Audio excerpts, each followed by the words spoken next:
What's going on, everybody? Welcome back to another episode of Bodacious, Rant with Burn and Rye.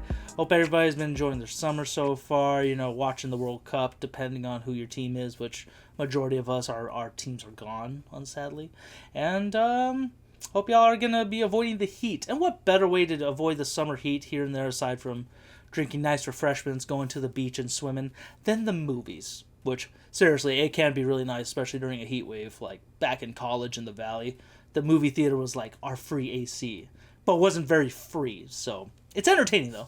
And this is one movie I've been looking forward to. I was really anticipating this one, just because I love the franchise. I think it's one of the strongest horror franchises out there today, and that is the 6th installment of Evil Dead Burn, which just premiered. It's out everywhere, and this is gonna be a spoiler-free reviews, just because we definitely don't want to ruin it for anybody. So if you happen to like the movie, you like our channel, or just like seeing me and Burn talk all the time, feel free to give us that thumbs up to show your support, ring the bell for notifications, and as always, subscribe just to keep growing the ranting numbers and joining the community. Let's keep it going worldwide. So. This one, I think that one of the things I like about the Evil Dead franchise is it's always these stories and horrifying things that hit close to home. Like, it just makes you like these characters a little bit more, like want them to be okay.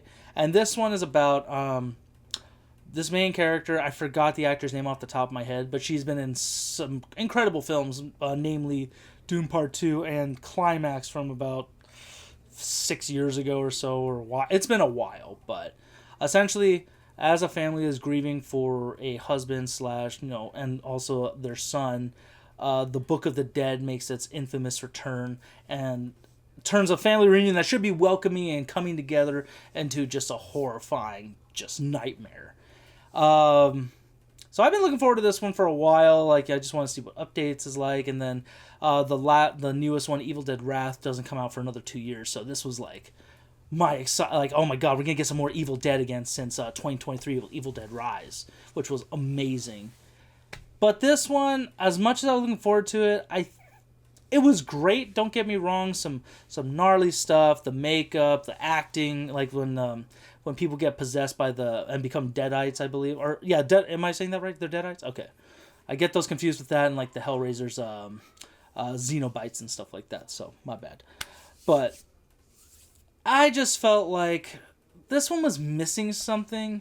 I before I get too much into it, I'm gonna let Burn talk about his idea, talk about what he liked about it and all that good stuff. So Burn, please let us know what did you think about this one overall.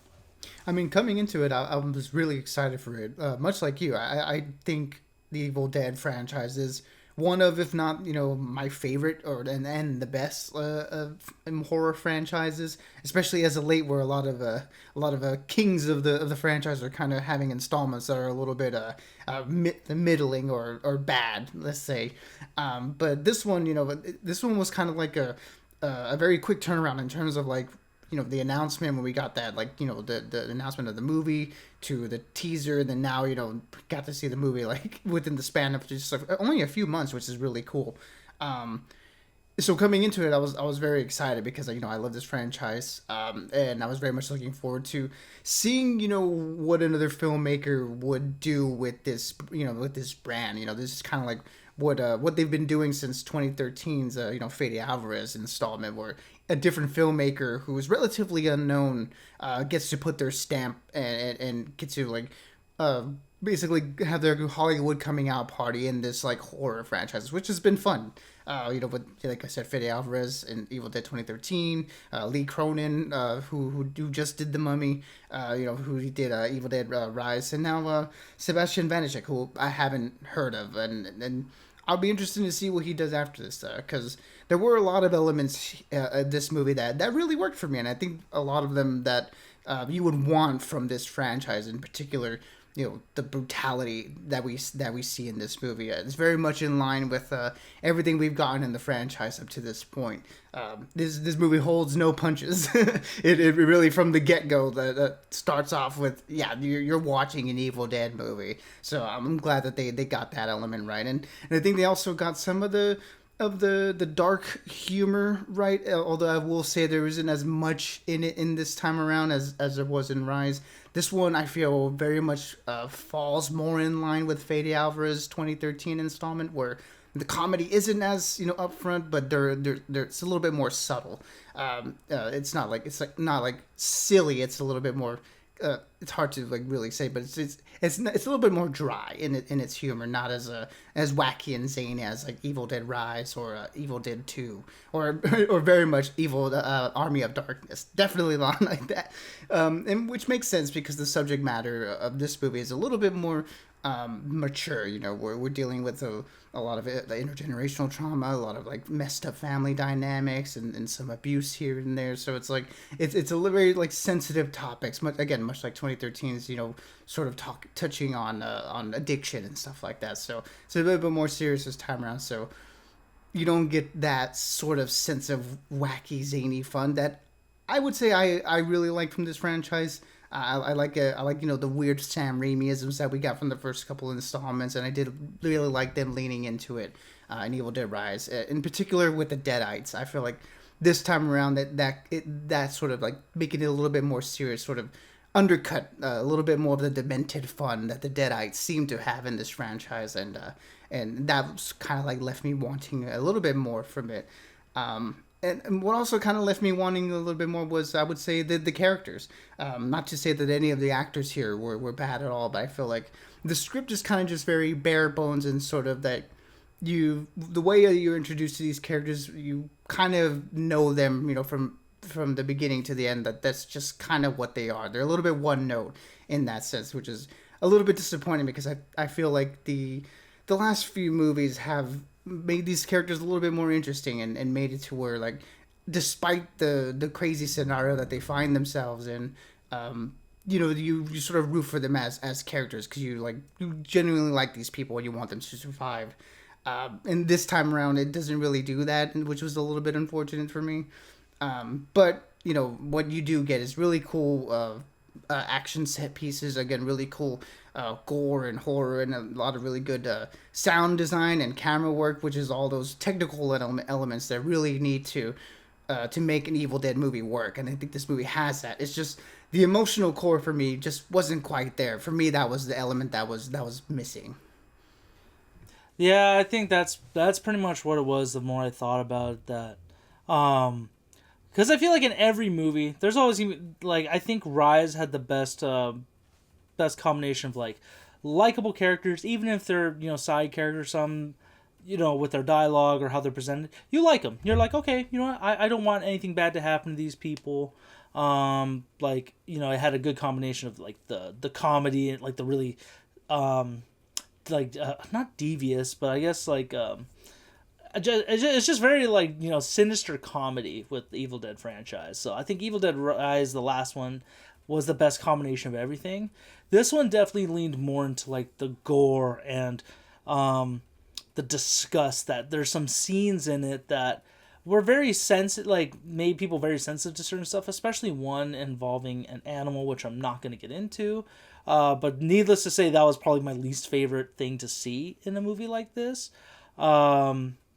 As well as just none of these characters, except for, I feel like, the main character, I gotta look up her name, I apologize.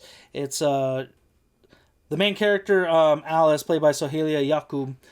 She was great. I didn't mind her whatsoever. I definitely felt her position as a character, along with Lucine Buchanan's Thea. I thought they were solid supporting characters. You could definitely tell they're like the glue trying to keep everybody sane for the most part. But the main family itself was definitely like just unlikable by almost every account. Where I was like, man, I really don't care what happens to you guys, and I could see why you guys get possessed. But yeah, I think that was just the main thing for me. Otherwise, I think it was on point with Evil Dead, where the people that really put out I think the actors all did a great job of the possession part and becoming deadites and just really just being gross and brutal. I don't know if it's necessarily the most brutal movie that some of the critics are making it out to be, But it's definitely up there, much like Burns said, very similar to 2013's Evil Dead. Because that one, I remember going into that one, a lot of people were getting grossed out and stuff like that, which I was like, that's old news, man. That's normal now for this franchise. So, with all that being said, I think this is, if you're an Evil Dead fan, you are going to walk away with something good. There are a mid-credit and post-credit scene in that one. The post-credits is very questionable. I don't know how that's set up Evil Dead Wrath, in all honesty, but we'll see in a few years. But with everything being said, I'm going to give this one a 3 out of 5. I just think the character writing could have been a little bit better. I just could have been maybe. I think if it had a little bit more fun with itself, I think this would have been very much like Evil Dead Rise. But so far, Rise is still my favorite one. So, and I still recommend this one. I think this is a fun, horrifying movie. But if you are, as always, if you are squeamish, maybe sensitive to certain acts of violence and domestic violence as well, this will probably be a little triggering for you. Just to give you all the heads up on that one. Yeah, I mean, I think for all the reasons that we mentioned, in particular the technical elements of this movie, it's definitely one that's like easy to recommend for fans of horror and especially fans of the franchise. I think what you're gonna get here is a really like in your face.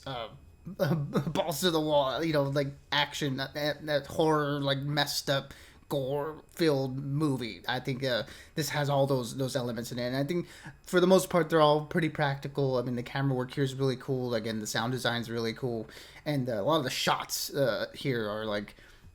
Those are the reasons that I want to see the movie again, because there's a lot of really cool elements. And then that being said, I think the way the movie looked, like in terms of like the color grading, left a little bit to be desired. The camera work was really good, but a lot of this movie is very gray, which kind of got a little bit bland after like an hour.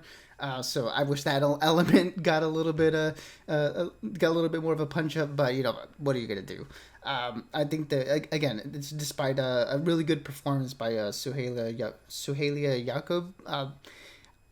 I think as a main character in this franchise, she is a little bit weak. The elements are all there in the plot and in the story for her to be good, but I just think the execution of it in terms of like the story was just like, man, like she should have been a lot more interesting than the movie gave her to do, which is unfortunate because you have a lot of really interesting main characters in this franchise. So that was like, again, with the whole character elements, the movie kind of fumbled the ball a little bit.